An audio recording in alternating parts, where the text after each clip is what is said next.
For you, that's what Joe Mettle and Luigi McLean sings, and earlier you had heard from Kingdom Ministers International. Let's get into the news review segment. The Daily Heritage says 18-year-old illegal miner gets 3 years in the cooler. Stop killing innocent cattle, says security analysts. And $4 million withdrawn from NCA account without board approval. Legal director speaks in court. Daily Guide says Nana Hills GNPC Exxon Mobil deal and NCA $4 million fraud, gang of 5 hot.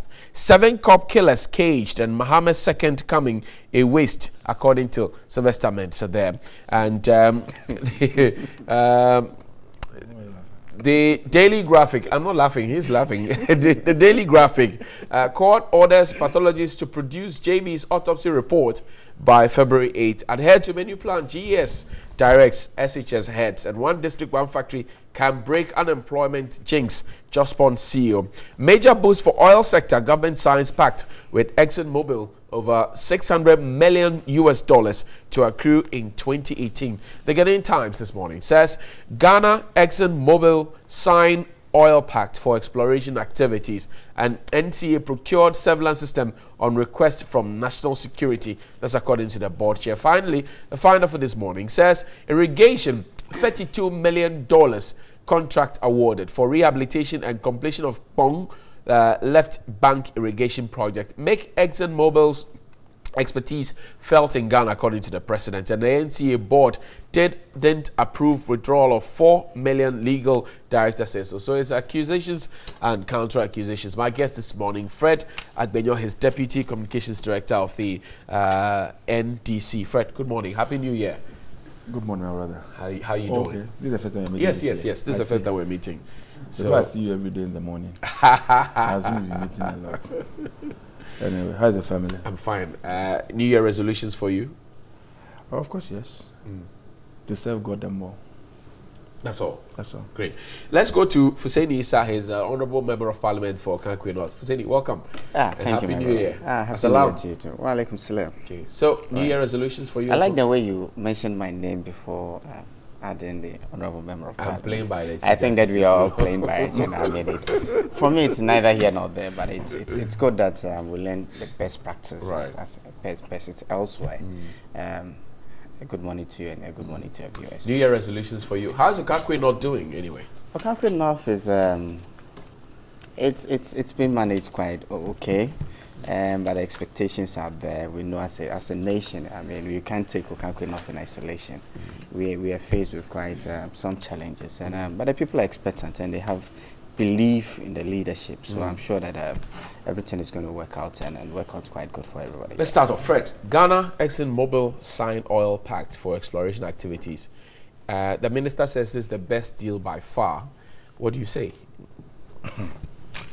Well, thank you very much. Let me say good morning to our cherished viewers. I think that I am sad that what we have gotten to as a country. I've flipped through almost all the papers that are here this morning, and I've seen this particular story in the front of the papers.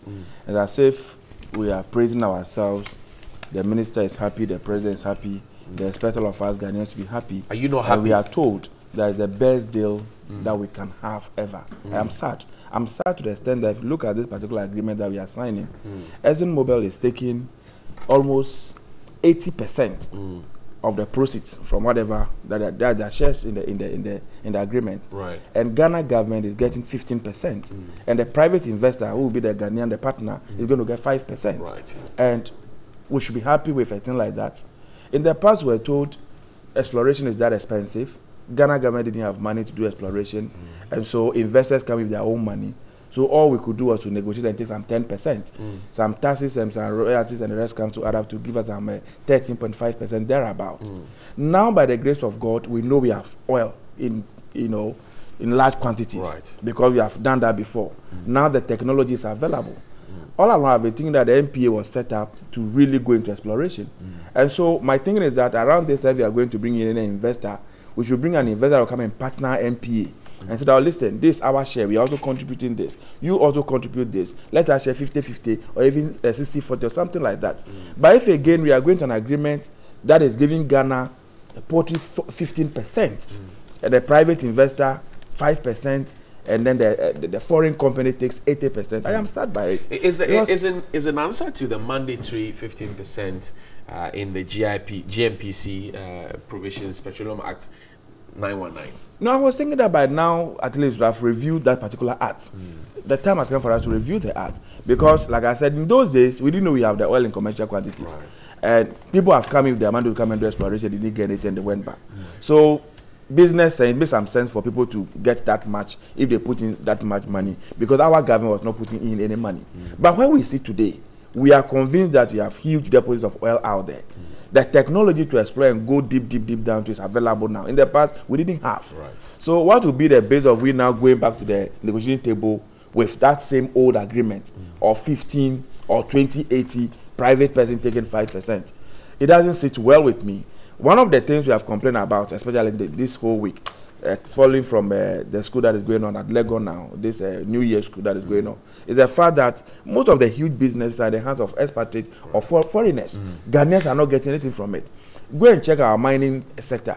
We are told our shares in the mining sector is barely a percentage, 1%. 1% from all the mining. 3 days ago that the president even met the press, he himself alerted the fact that the senior minister was in Dubai, and the people were saying, oh, they were able to import about 7 billion worth of gold from Ghana. Meanwhile, our official records indicate that we exported barely some 2 billion. You know, if you go to the telecos, all the telecos are in the hands of private people, the foreigners. Almost every huge business that you can think about in this country is in the hand of a foreigner.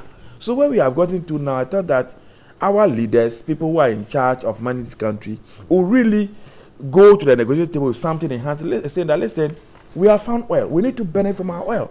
How much money, in terms of money, how much do we get from the oil that we have found so far? What is the oil's contributing to our GDP? You understand? And this is not as if this is a commodity that is going to stay there forever and ever. This is a commodity that after a few years, it will vanish, everything will get finished. They will come back to where we are. So far, what investment can we point to that the oil money that we have made, this way we have invested into? Is in the road sector, is in the educational sector, is in the health sector. Almost every sector of our economy is suffering. And so I am not happy with this, and I don't expect our papers to be so happy, our minister to be too happy, the president to be too happy. I thought we could get a better deal from this particular issue, because the ground is so fertile for us now to go in there and say, listen, GMPC, let's get some money to support GMPC. So they meet the airport and say, okay, we also put something on the table. As part of the exploration, whatever it is, we also put something on the table, let's share it equal, let us also benefit. But look at where we are now, 15%, and we are alluding to an act. And other, some of us thought that we should have reviewed by now, but that has not happened. You know, if an individual, private person can make 5%, and the entire country is making 15%, what have we gained from this? I don't think I am happy. I don't think the majority of Ghanaians who are following this particular story will be happy with our negotiation. I thought that we can do better than this. And subsequent ones, we should look at it. If this one is already gone, because what we sit now, I think it's left only parliamentary ratification, right. And then they go ahead and start the exploration. I don't think it's a good deal. I don't think it's a deal we should be happy with. We can do better than that. Fred is not happy. Fuseni, so this was started in 2015. Mr. Jinapor at the time had gone in to sign the memorandum of understanding, but the minister said this is the best deal we can ever get. Fred disagrees. What do you say?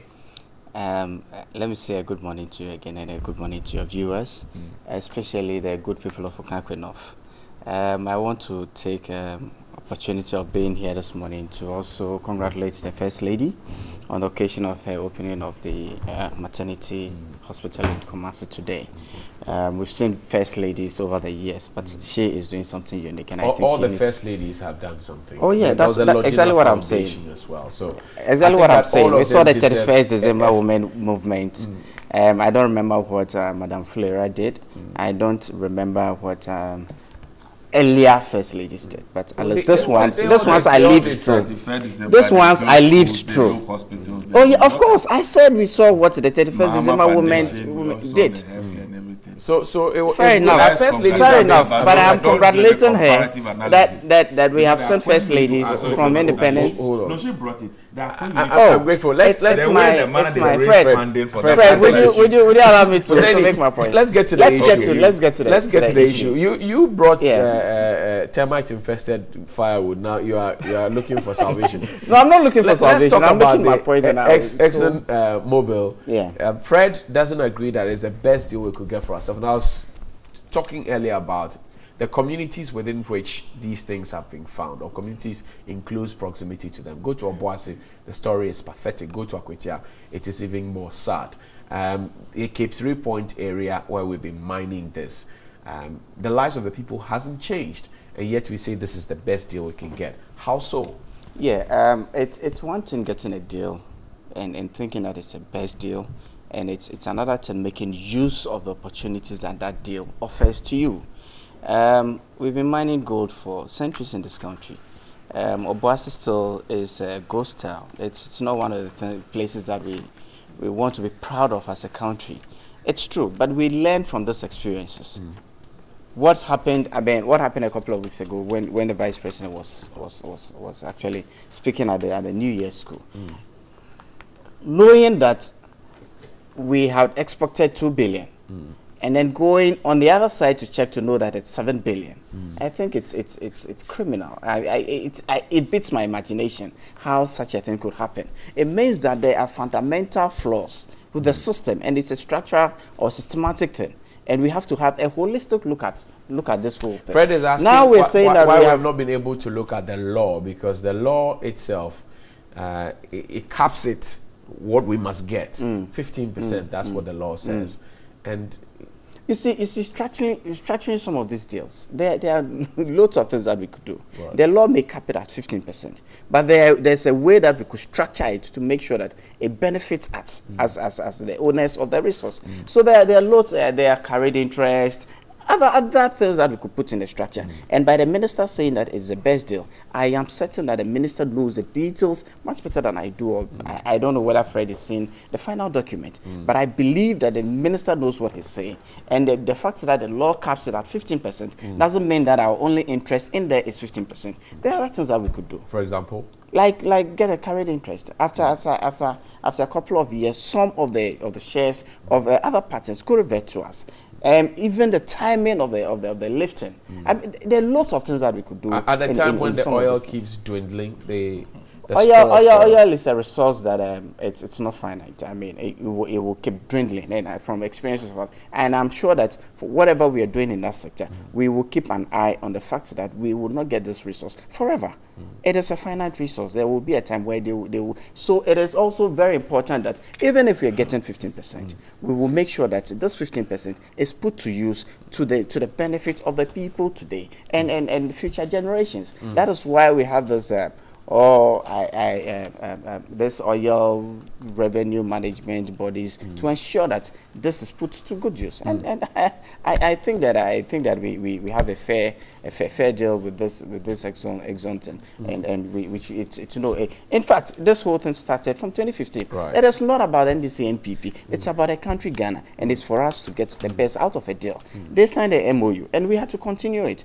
Governance is a continuous process. So how come you flip today, you start off the process, you start an MOU, and by the time it's concluded, because you're not the person who concluded, then you have to come back and bastardize this whole agreement. That's what I'm saying. I'm saying it is, but I'm telling you that what I'm saying is that the argument should move away. Should move away from the fact that because it didn't conclude it, it is not a fair deal. But is it not also true, as I listed to you? Unless, of course, they are going to tell us. The Obuasi Enclave, for example. That's a fair. The people don't benefit from it. That's a fair assessment. And the risks that come to them is even more dangerous. That is a fair assessment. And as a nation, we have to have a holistic look at this. We have been mining for centuries in Obuasi, and what benefit has come to the immediate people who are suffering the rigors of this mining activity within their environs. And like you mentioned, the people in Cape 3 Points, the people in the Western region, I think that we need to have a holistic look at this, rather than the fact that I didn't conclude this negotiation or I didn't put the final signature to it, so I have to bastardize. I think that we have to move away from it. Quickly on this one, move on. Again, I'm sad that my brother decided to go on that path. See, when it comes to subjects of this nature, it has nothing to do with NDC and NPP. It has all to do with Ghana. My worried about the deal we have gotten has nothing to do who negotiated, who signed, and who didn't sign, which political party was in charge, who was not in charge. I am saying that Ghana is not getting a good deal. That's all I'm talking about. I think that we can negotiate better and get a better deal. To the extent that where we sit today as a country, we are very much aware we have oil in the ground. Commercial quantities, not as though in those days where we didn't know.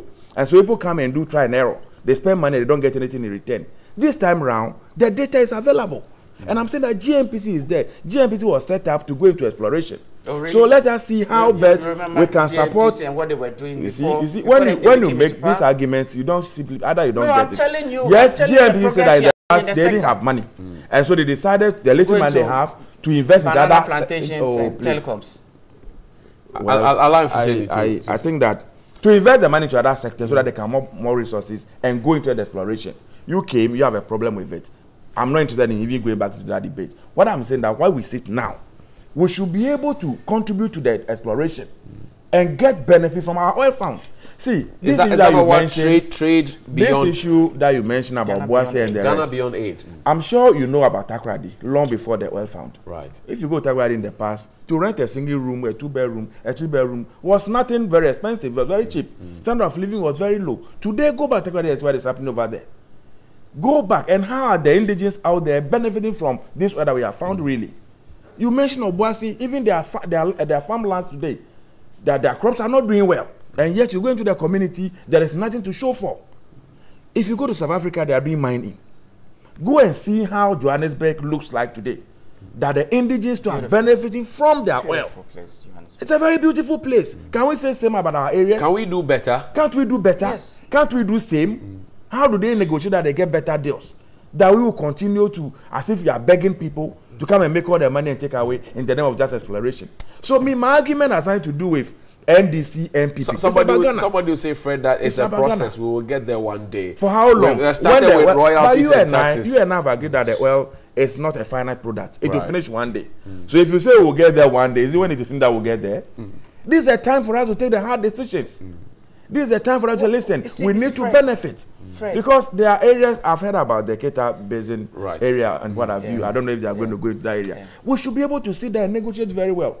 Recently, we were told that we have discovered a new mineral in the Volta region. Right. In the Volta region. Yeah. They are now going to look at the law and get an investor to come in. Are we looking at a Ghanaian investor? Are we prepared to allow a Ghanaian investor to move in there? Even the Ghanaian is getting the 90% or the 80%, me to not worry me. Because at the end of the day, his investment will remain in this country. Yes. He will put up his house in this country, he will buy vehicle, we employ Ghanaians.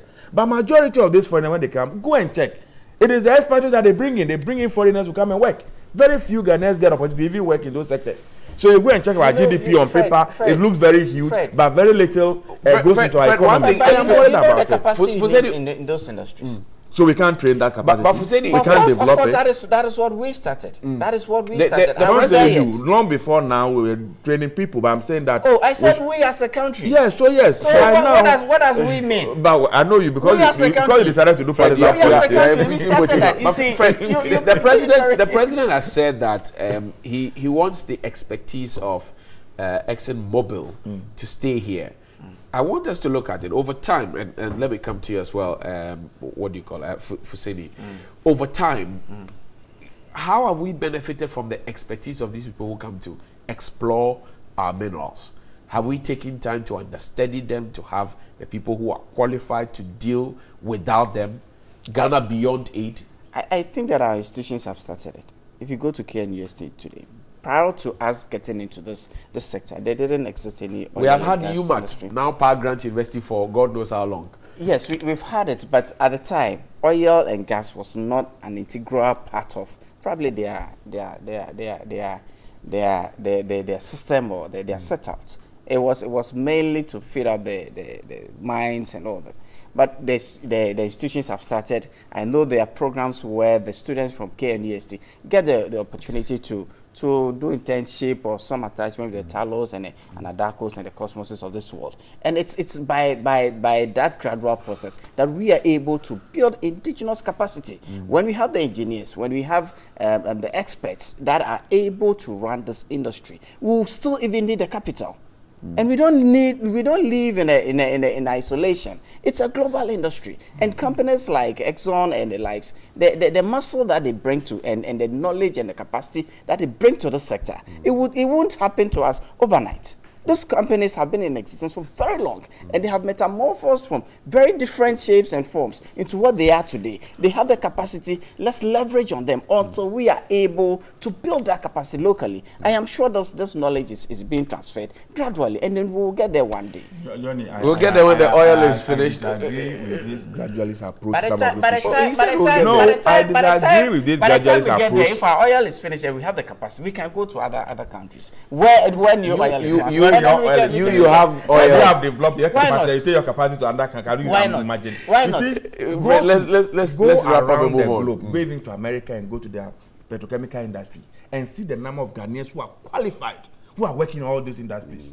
Let Mr. President, the Ministry of Energy today say that all Ghanaians who are abroad, who have the expertise, come and apply for the job. You get Ghanaians across the globe in Kuwait, wherever it is, Iraq, who are working, who have all the expertise that you need. We have them. In fact, I know a couple of them who have come the man and who they say are we working don't with have this the company. capacity. Yes, So but together, we need to build that critical mass. When do we have timelines? It's going to be difficult for me to tell you that in 5 years we're going to have a company with a semblance of Exxon or because Cosmos the or man something. who developed the fiber optics of this world. Remember that is it is a Ghanaian. private initiative. You see? It's Ghanaian. Remember that It's it's a Ghanaian. private, and these companies are private companies.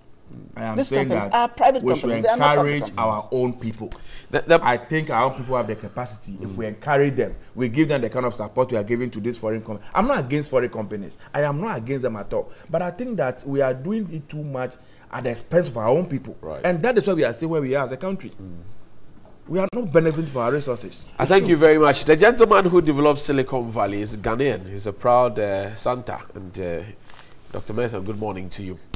Daily Graphic, page 23 says, one district, one factory can break unemployment jinx. Jospon CEO says so. And the one district, one factory, ahead of the clamp down Galamsey, was a big conversation.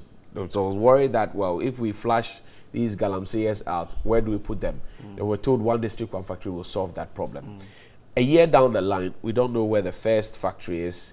The Comfy factory, the Commander Sugar factory, they've all come to a standstill. We don't know the number of jobs that have been created. The president said he doesn't have the statistics. We're gathering it.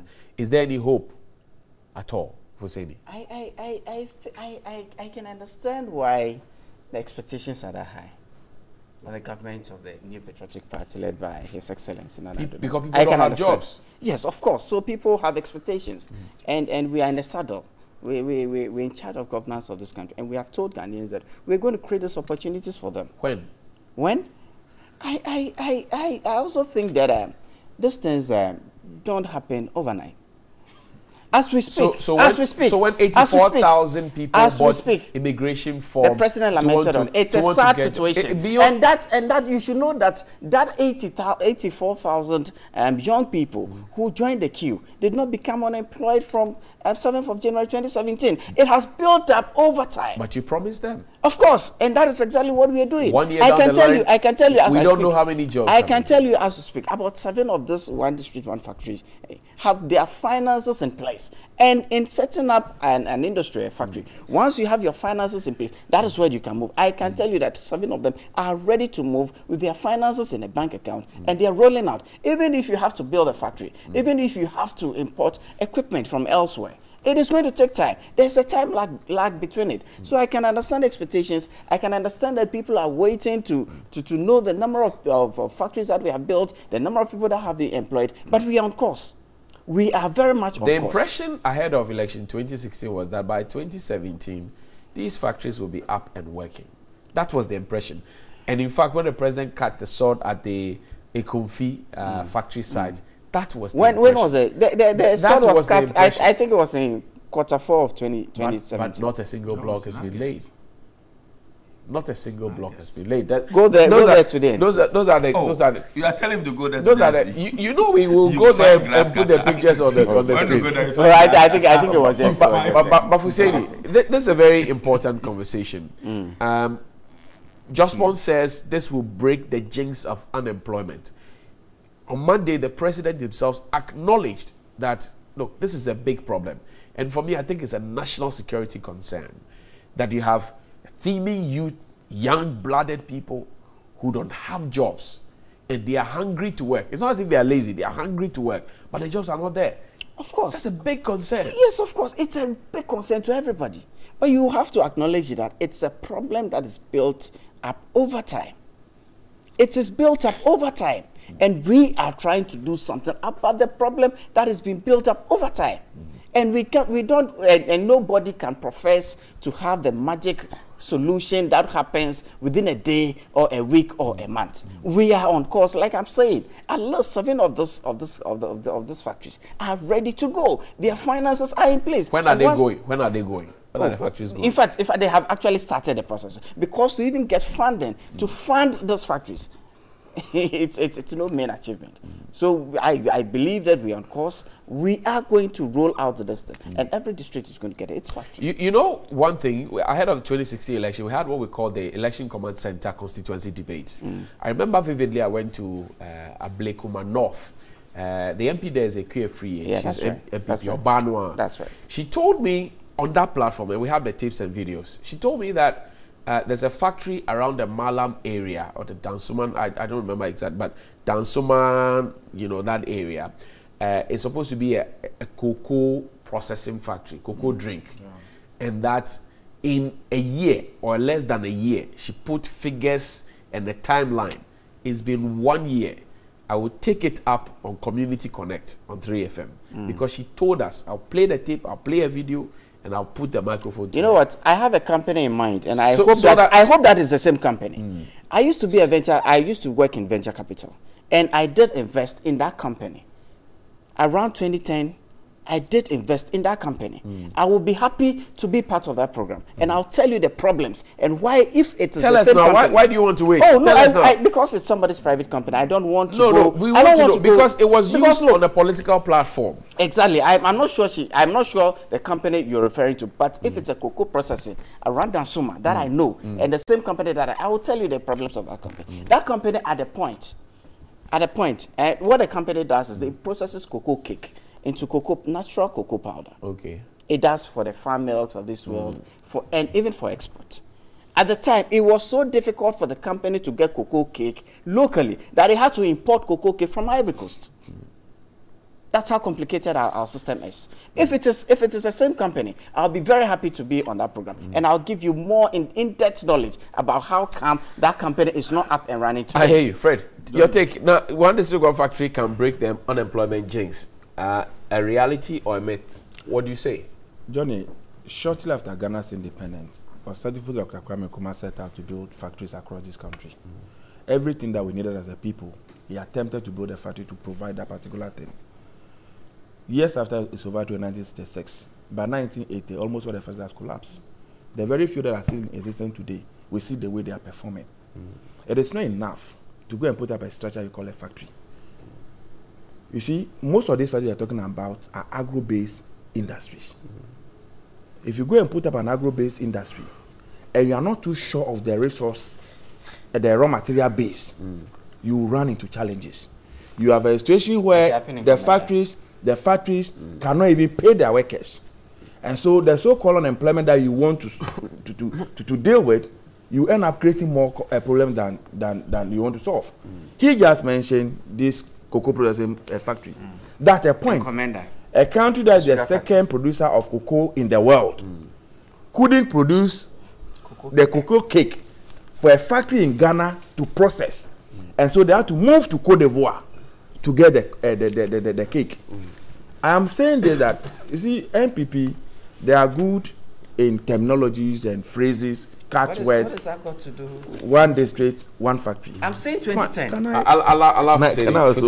I also make a point? Please. They are good at those things. One district, it is good. For me, I am all out for every initiative that will create employment for the teeming youth. Majority of our graduate people have finished the university, they have double mastered, they have mastered, some drop out from school. Several of us, they don't have anything to do. And so any initiative that will give them something to do and feel comfortable and remain in this country and they don't run around trying to stow away to wherever it is, I'm all out for it. I am only cautioning that we should tread cautiously. we should take the past into account.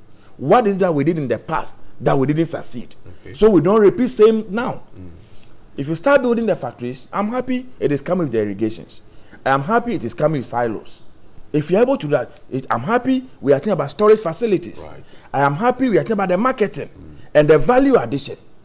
You see, the only reason a lot of people are interested in going to cocoa farming today is because they know once you produce the cocoa beans, there's a ready market for you. Right. The pricing is even defined before you move into the farming to start with. If we can start putting guaranteed price on things, if I know that if I harvest 1,000 bags of maize this year, there's a ready market for me. This is the cost of a bag of maize. I'll be happy to live in 1,000, 10,000 bags every year because I know the price is there. But go back to our villages today. Everybody is saying, oh, let's try and encourage Ghanaians to use locally made rice. I know because I'm coming from a rice growing area. People cannot even harvest their rice from the farm. Because almost everybody is in their rice, and so there's no labor for people to go and harvest the rice on the farm. The farm rules are not good for every combined harvester to move in there, and they are suffering. Sometimes they produce the rice. People to even buy the rice becomes a problem. So it becomes a disincentive. It is not enough to say we are going to set up a factory. If you set up the factory and the factory cannot produce competitively and make more money so they can pay their workers well, the people will run away. Majority of the people you see in Galamsey are not necessarily people who don't have skills. Some of them may be drivers, some of them may be carpenters, some of them may be missing and what have you. But the thing that the Galamsey area gives them more money that they'll get from these other professions. And that is why they are vacating these professions and moving to those areas. So I am saying that we need to have a comprehensive research. It must not be reduced to the political campaign promise. It says the factories are set. About 8 of them are set to be rolled out. Good to know. Good idea. Let's see how it plays out. I'm saying that, see, if you go and check the records, between 2009 and 2016, the number of factories that were built in this country under NDC, you'll be surprised. Oh, go to the Free Zones Enclave. I remember the Commander Sugar Factory. Go to the Free Zones Enclave. What this government is doing is that they say it's the private sector that is going to lead. All that we have done in the past is to mention those that government directly got involved in building.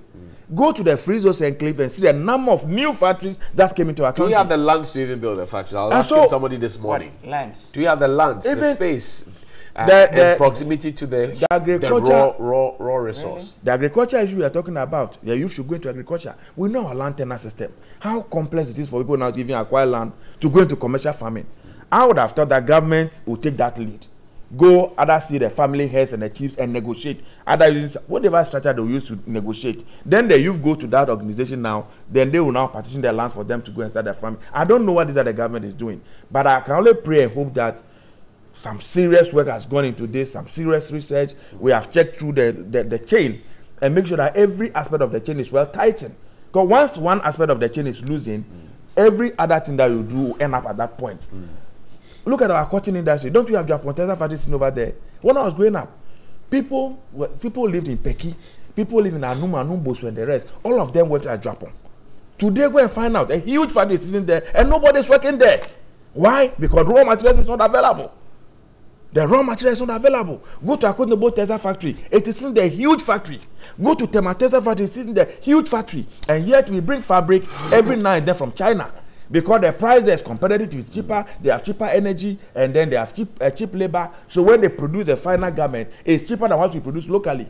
Are we ready to come out to the policies that will make it difficult for people to bring those finished food stuff from abroad? I don't think we lack the laws and the policies. It's the will to do. I agree. And you see, governments and the will is what we have today, and the leadership. You have the will. You have the leadership. Of course. There are concerns that this may be politicized because we are looking for private participation, and yet we would like to look at. Okay, is he one of us? Is he not one of us? Where is that requirement? No, I don't think. I'm asking. Where is that requirement? No, I'm asking. That's a proposal. Yes, go to the ministry. Go to the ministry. Why won't they look into your face? It is a Ghanaian initiative. Every Ghanaian is being supported in there. Because I know people who have gone there and nobody asked them anything about their political coloration. It is not about political color. For once, this country has the required leadership.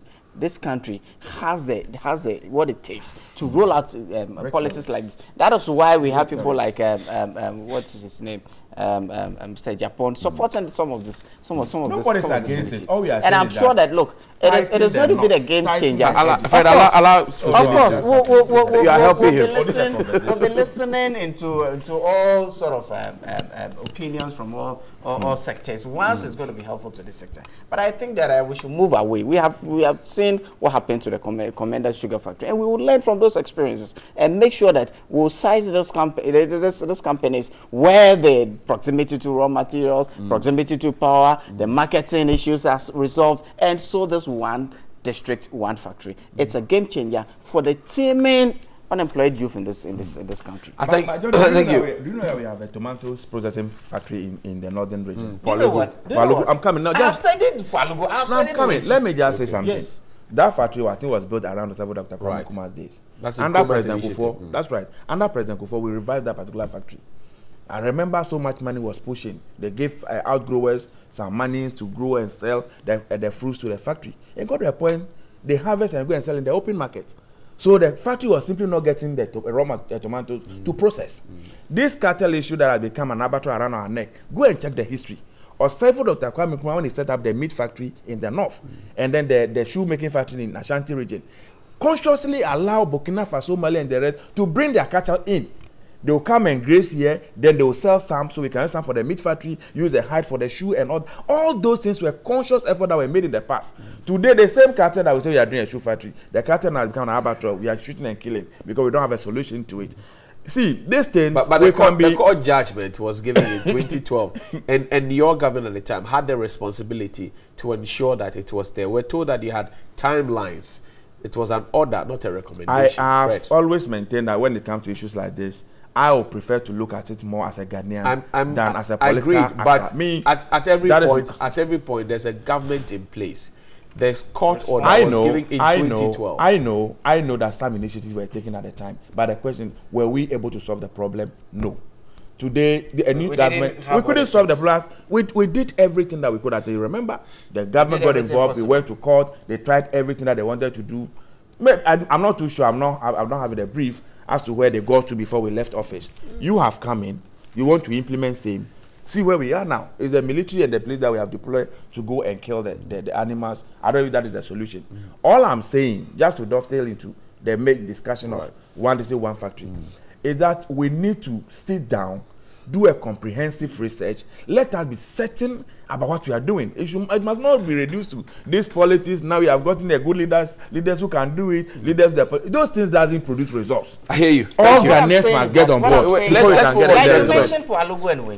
It goes beyond. Look, you say you have done some studies. Of course, from the field that I used to work before getting. Right. Look, even the yields that we're getting from the farms were a problem. The quality of the produce, look, the water content of the tomato, whether and this outgrower schemes, they are all a holistic. No, but we always make these arguments. I remember the issue about the Commander Sugar Factory. We kept talking about that, the quality of the. We kept saying. But the point is that before we set up these factories, running the research, the kinds of farmers that we engage, if we were to we have all the agronomists and the researchers. So why do we get it wrong, Hussaini? How and why do we get it wrong that we know that we're setting up a sugar factory or a tomato processing factory? We know the species of tomato that we want. And we know the volume of water that's being in the tomato. Our land is good for any kind of tomato. And then we don't get it right. And then we can't complain. In Israel, they get like 100 times a yield per acre. On a desert. To what we get. On a desert. Right? Because, look, the systems they run, they have the drip irrigation system. You don't waste water. You don't waste fertilizer. It is targeted at the plant. And you maximize all of that. So why can't we do it? Why can't we do it? That is what we are going to do this time. That is what we are going to get right this time. Look, even contrast with this outgrower schemes. No outgrower scheme has been successful in Ghana. Because look, you get into some sort of arrangement with somebody. You provide them with the input. By the time they harvest, if somebody is ready to pay 10 pesos more than you, they will sell to the person and can't pay you back because we don't respect contracts. So this time around, as a company, you have to ensure that you have absolute control on the percentage. Do we bond the farmers to these agreements? You can. That's why I'm saying that we don't even respect agreements. You can have a written whatever agreement with them. Right? So as a company, to be able to succeed, what you need to do is to have your own. And that is not done anywhere. Right? Stretch backwards. Integrate backwards into growing and ensure and secure a certain percentage. Integration that we do the Commander Sugar Factory. And what happened to it? Refuse to just hit. We refuse to do we it. have raised but the you money. were in governance and you had everything to do. No, but we built the factory. We told you I even got a facility, the money to give to the farmers. So do you start growing the sugarcane, or you put the factory? Do you start growing the sugarcane first, or you put a factory in place before growing a sugarcane? It's about policy decision. Policy. It is not good direction. No. When you have a factory in place and don't have materials to process. No. That's exactly what happened in Commander. And so a day after commissioning, you have to go close it. One at a time, gentlemen. A day after commissioning of Commander, they had to close it. You see, and to date, I am not sure that we've even gotten a marginal tin of sugar from that factory. But the point I'm making is that we applied the backwards integration. That is not true. How much sugar have we produced from that factory? Build the factory. That will give the assurance to the farmers that okay, now the factory is there. So the willingness and the commitment to be there for them to move into farming and start producing the sugarcane. Just before we left office, we had secured a facility from India for the farmers to start growing the cane.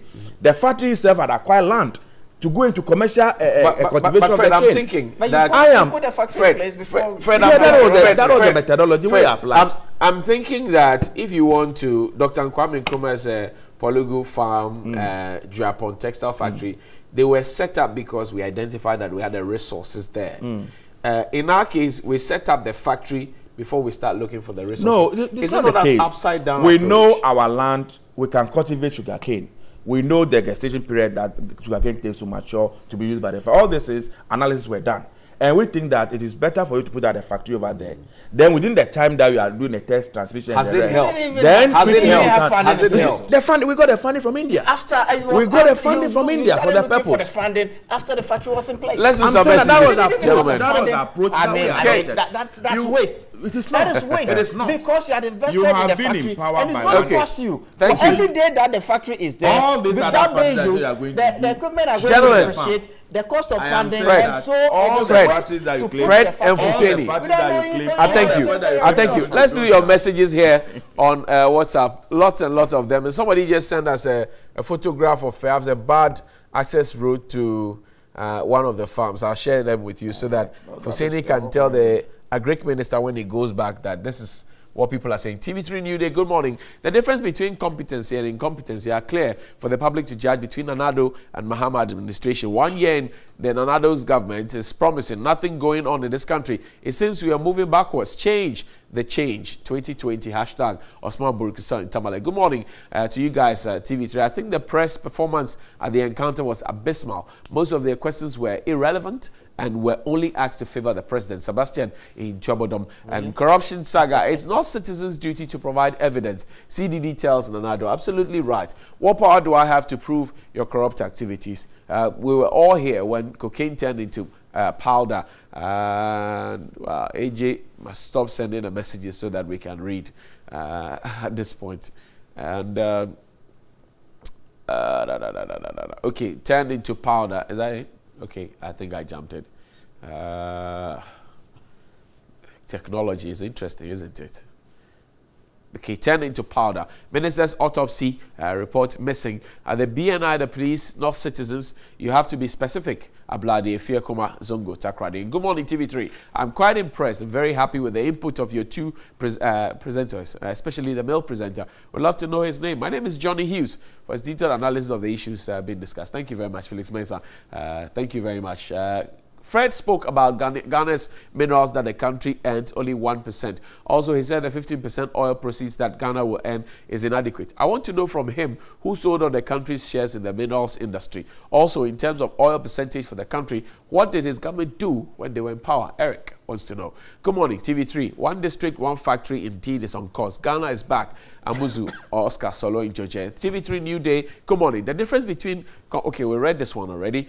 Greetings to you and your crew. The president should know that we are not in campaign season. If they have saved billions of cedis for Ghana, as the president always says, they should let Ghanaians feel that they are there's money in the system. The hardship and the 419 is too much for Ghanaians. Mistake in some Aduachiri. The protocol from Wellency says, Mr. Fred Agbenyo, it's only today that you are giving this opportunity on this platform. Is it only today that you've been given this opportunity on this platform? Where were you when your party was in power? You are not talking about the nation, opposition. Good morning, TV3. If the country cannot create employment for youth, they should export them. Other countries will need their services. It will even generate revenue for Ghana. Apamana in Kumasi. This is the road from Elubu to Enchi. Look like what we're pleading to TV3. Bring in your mission there for us. Thank you. Okay, Nanakisi will bring our team there. Please invite the MP for Awin Siaman to your station and ask him about it. Also show him the pictures because I think he exists in this world. And this is it. This is the location. Elubu to Enchi. This is how it looks. This is how it looks. It says the MP. Yes, it's calling the MP because I'm sure when you MPs go out there to campaign, you promise all manner of things. Then when the people start coming to you, tell them you are a change agent and a legislator, not to be getting control. That's what you say. Is that not it? When you mount the platform. So when we come, the school will be built for you. When we come, we do this. Then when we come asking you, you tell us, it's not my duty. I'm supposed to lobby. As an MP or as a legislator, we can facilitate the process. Have you not promised people on the campaign platform? And that is what we are trying to do, that we will facilitate. We know what the issues are. And so we will go to the ministers, we'll go to the ministries, we'll go to the agencies that are in charge of this things. But you should stop promising the people. It doesn't lie in the hand of the member of parliament to be able to get those resources to fix it. And I'm putting it to you, Honorable Fuseni. And I'm telling you what we told the people. If I told you that I was going to ensure that the road in Akwetema is built, my role there is to ensure that. And that I have done. I've done some quantity surveying work on it. I've costed it, everything. I go to the minister. And I know most of my colleagues, at least in Greater Accra, have done. So I go to the minister with a lot of information and say, look, this is what we need to be done on this particular street. That's how much it's going to cost, and the people need it. That is what we do. I'll go to urban roads. There is a metro director. There is an engineer. I'll make sure that we are all working in tandem to ensure that the issues are. But ahead of this, then you promise the people as though you were going to do it. Not just, I'm not. Oh, that is what I'm doing. Yeah, that is what exactly I'm doing. That is what I'm doing without that input. Without our input. Without our input, it will be even difficult for the issues to be. They mount the platform, they stand on it, they charge the people. When we come, to be fair, the road will be done. To be fair to the fact, it's not as though most of the MPs don't follow up on some of these issues or they don't go to lobby for it. As an MP, like you rightly said, if the road list is not good, he will go to the minister and go and talk to the minister. The minister will choose to come and do it or not come and do it, depending on the availability of the resources. So the MP cannot necessarily be wholly able for, because his common fund simply cannot do a role like that. It can't do anything. And so it is the way we have structured our whole system, and that is why I am happy with this thing that we are talking about, that we should let our DCs, MMDCs. They are development agents. They are the development agents. But because they are not elected, the electors don't go to them. It is the MP that everybody goes to. Because they are not elected, and because the MPs themselves, they are supposed to be ex-officials of the district assembly when they have meetings. Yes, most of them don't attend the meetings. Oh, I tell you, I have not missed.